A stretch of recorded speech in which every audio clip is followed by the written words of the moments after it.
Olá, pessoal, sejam bem-vindos. Dessa vez, nós estaremos estudando e conhecendo um pouco a negociação e a administração de conflitos. Para quem não me conhece ainda, eu sou a professora Márcia e aqui está um pouco, então, do meu currículo. Então, eu sou graduada em administração, mas tenho duas especializações na área de TI, que foi a área em que eu dediquei a maior parte da minha vida profissional. Bom, nessa área, muitas vezes eu atuei com o gerenciamento e a coordenação de equipes de trabalho. Então, essa função era requerida até por causa do meu cargo como gerente de projetos, como gerente de serviços e como coordenadora de fábrica de software, tá? Então, essa necessidade resultou em uma ótima experiência em como deve ser conduzidas as equipes de trabalho, como deve ser o relacionamento, como deve ser a resolução dos conflitos quando ocorrem e assim por diante, certo? Aqui então a gente tem um pouco da nossa agenda. Primeiro nós vamos entender as estruturas das organizações e suas pessoas, e aqui nós temos um elemento que é muito importante, que é a cultura organizacional. Depois vamos entender um pouco sobre o trabalho em equipe, sobre o que é o conflito, então qual é o conceito de conflito, como ele se dá e como ele pode surgir, quais que são as dimensões dos conflitos e os tipos de conflitos também. Vamos falar sobre a liderança. Então, a liderança nessa parte de negociação e administração de conflitos é a chave para a solução.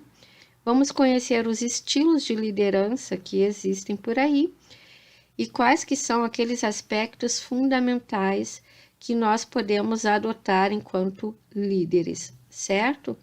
Posteriormente, nós vamos falar sobre as equipes, nós vamos conhecer as dimensões intra e interpessoal e vamos entender o que são os estilos comportamentais.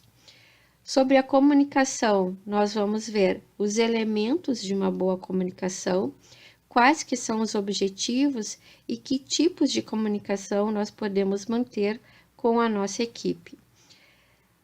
Por fim, nós vamos então tratar da resolução de conflitos em si, aprendendo quais são as técnicas tradicionais e outras técnicas que não tradicionais para a solução dos conflitos e quais que são as boas práticas recomendadas pelo mercado na solução de conflitos, certo? Bom, antes de nós iniciarmos os assuntos propostos, é importante frisar que trabalhar é uma condição essencial para qualquer pessoa e não é somente pela manutenção financeira, mas também pela dignificação da vida. Então, vai além do ganha-pão, vai além do ganhar dinheiro. Tem a ver com a realização pessoal, tem a ver com sentir-se útil e encontrar sentido para os seus dias, né?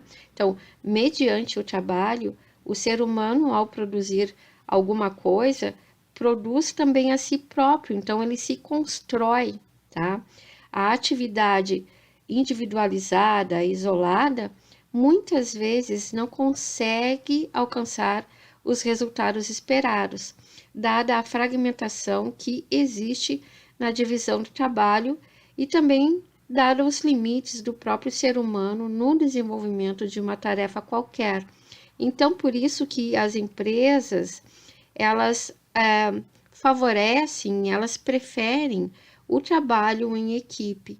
Só que, como a gente sabe, é esse trabalho em equipe que pode resultar em conflitos. E como tratar esses conflitos é o que a gente vai entender e aprender com as nossas próximas videoaulas, ok?